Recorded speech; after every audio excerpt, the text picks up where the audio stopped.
ਵਾਹਿਗੁਰੂ ਜੀ ਕਾ ਖਾਲਸਾ ਵਾਹਿਗੁਰੂ ਜੀ ਕੀ ਫਤਿਹ. Welcome to this segment of Khoj Gurbani's a-sabad-a-day. Our recitation continues from Surat Mahalla Panjwa, compositions of the fifth Nanak, Gur Arjan. Surat Mahalla Panjwa. सरब सुखा का दाता सतगुर ताकी सरणी पाइय दर्शन भेटत होत आनंदा दुख गया हर गाइय. This is the first verse, and literally translated it means the Satgur, the enlightener, is the giver of all comforts. Sarab Sukha ka data Satgur. And we should therefore seek refuge in that one.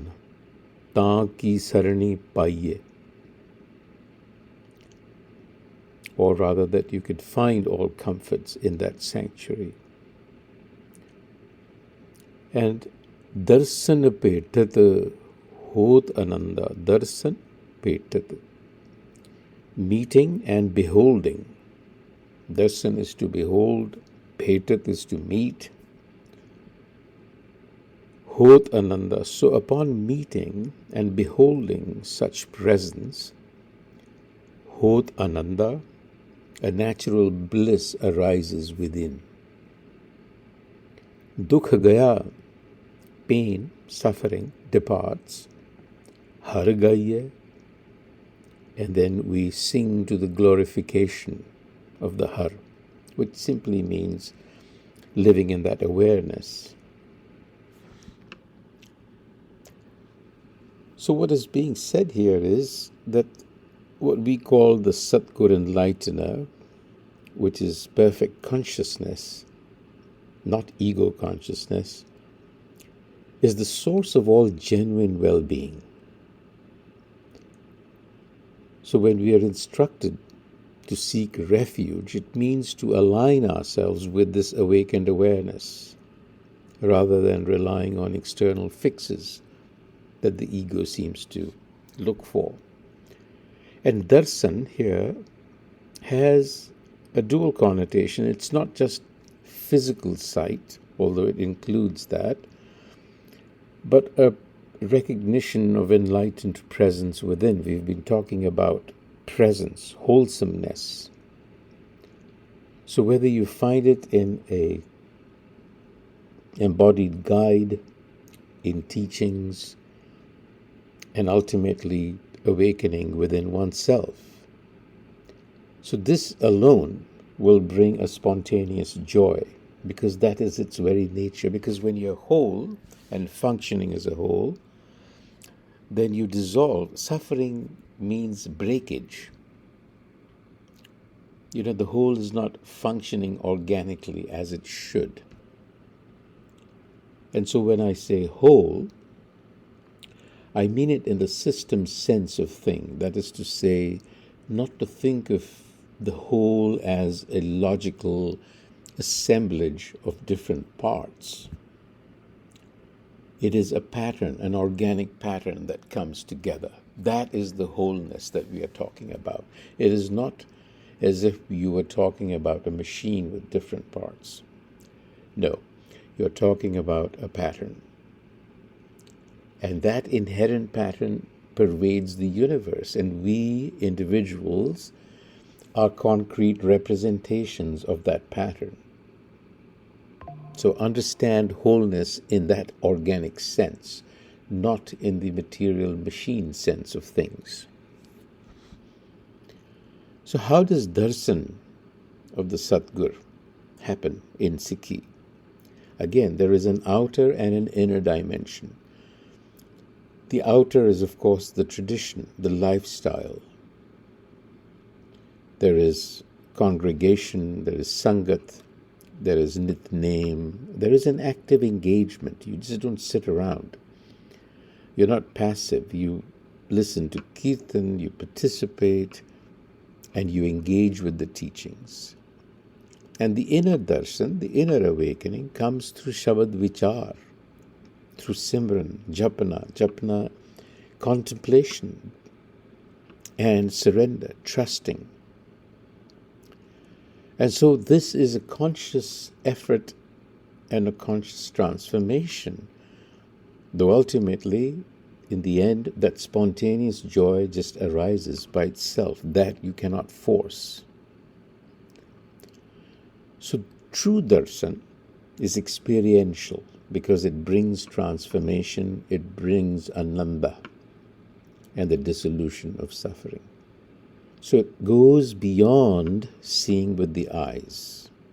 It's a recognition within.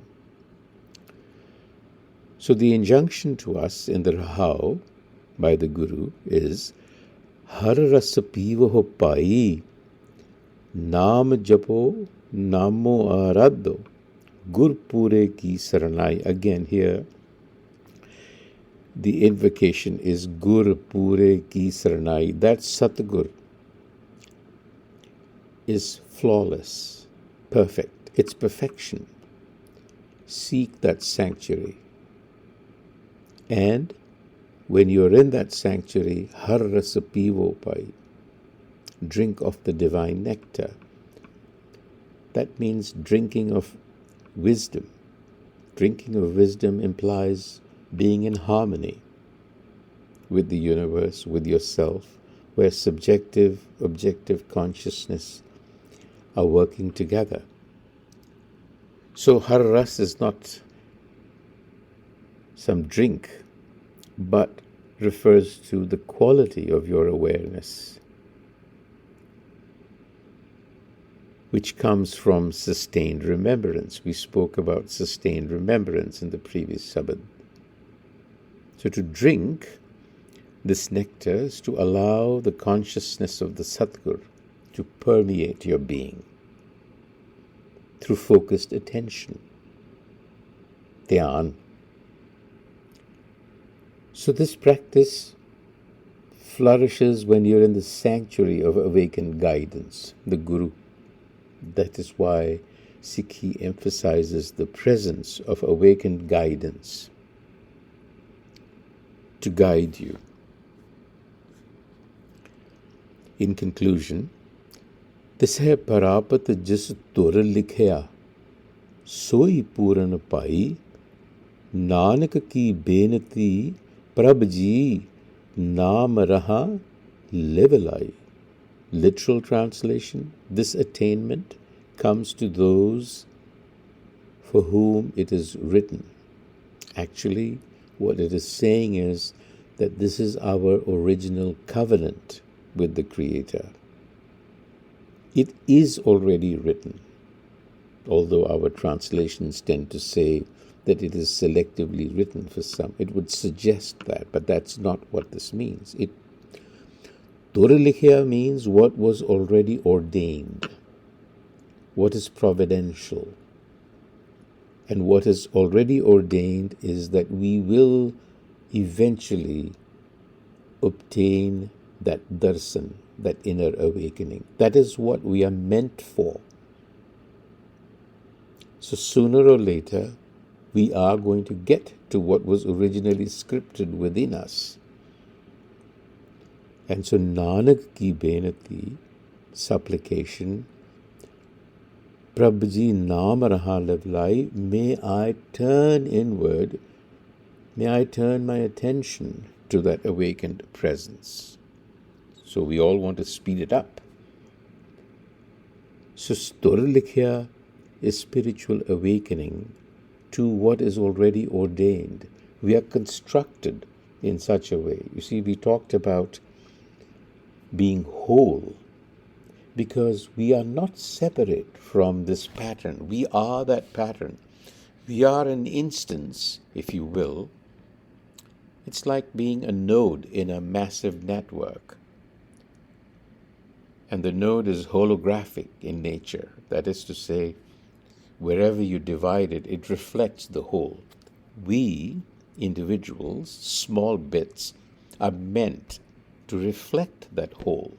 We are that pattern. And that's the game. So we have to unfold it. So we have to prepare ourselves, as I said, through a particular lifestyle to align, because there is work that we have to do, and there is grace that we have no control over, that's spontaneous.